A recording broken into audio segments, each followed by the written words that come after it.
All right, let's dive right in. We're going to map out a career path that is absolutely essential, super stable, and, has a real impact on public health and the environment. So if you've been searching for a solid, hands-on job, you have come to the right place. This is your complete guide to becoming a certified wastewater operator in Oklahoma.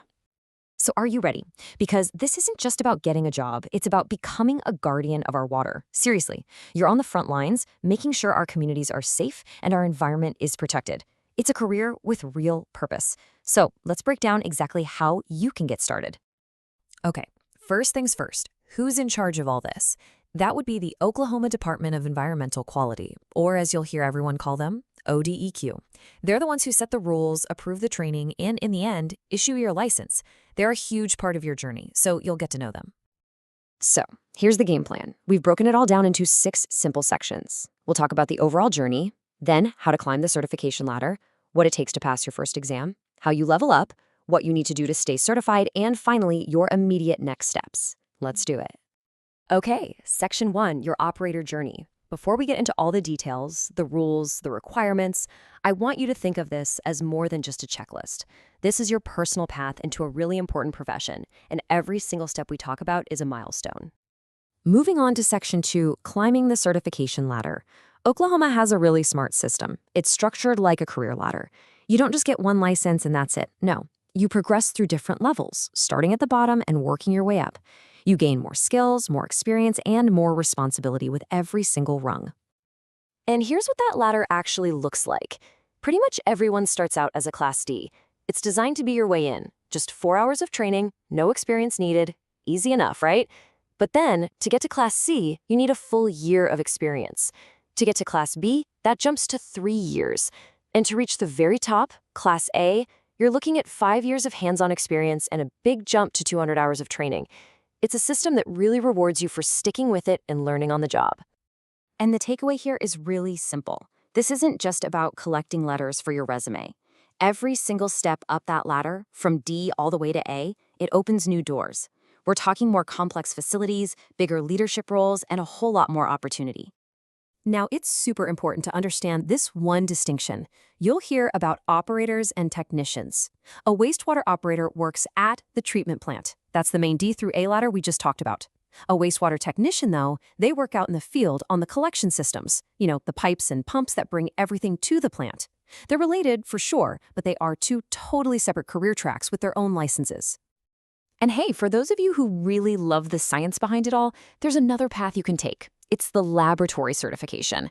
This is for operators who want to specialize in the detailed testing and analysis that is so critical to making sure the water is clean and safe. Okay, Section 3, taking your first exam. So you get the different levels, right? Now for the really practical part. How do you actually sign up for and pass that first exam? This is where we get into the nitty-gritty. We can boil this whole thing down to just 3 manageable steps. That's it. First, you complete your training. Second, you submit your application. And third, you take the exam. 1, 2, 3. Let's look at each one. Step 1, training. And this is crucial. You have to get your training from a DEQ-approved provider. Think places like the Oklahoma Rural Water Association or Rose State College.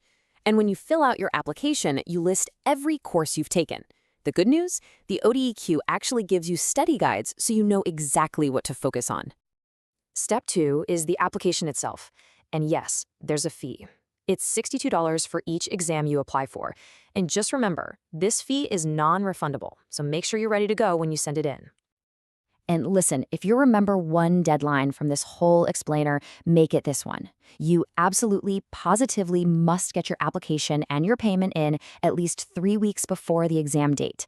Don't let a simple deadline get in the way of starting your career. And finally, Step 3, the exam. What's on it? Well, it's pretty comprehensive.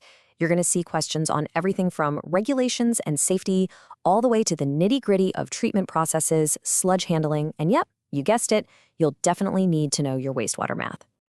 So passing that first exam is huge. It gets you in the door. But how do you actually start climbing that ladder to the higher levels?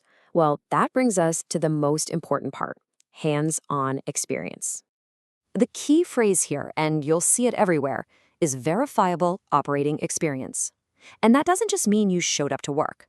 It means you have documented proof that you spent time at a certified facility doing actual operator duties, all under the watch of a certified supervisor. So while your training and your exam get you that first Class D license, it's that real-world, verifiable experience that is the key. It is the only thing that unlocks the door to the Class C, B, and A certifications. Now, once you've earned your certification, the journey isn't quite over. To keep your license active, you have to stay up to date with continuing education. It's all about staying current. So to keep your certification, every single year you'll need to complete what are called Professional Development Hours, or PDH. As you can see, the hours you need go up with your license level, from just 4 hours for Class D all the way up to 16 for Class A. But here's the interesting part. No matter what level you are, at least 4 of those hours have to be done in person, in a live class. Phew! We have covered a ton of ground, right? From your very first training class to keeping your license active for years and years. So now let's bring it all together and talk about how you turn all this knowledge into action. So here it is, the whole path in a nutshell. First, you choose your starting point, which is probably going to be Class D. Second, you find that DEQ-approved training. Third, you apply for and you pass that exam. Fourth, you start getting that all-important verifiable experience so you can advance. And finally, you do your annual PDH to stay current. It's a clear, straightforward process. And that brings us right back to the beginning. But this time, the question is for you. You have the map. You know the path. You can see the rungs on the ladder right in front of you. So the only question left is, which step are you going to take first?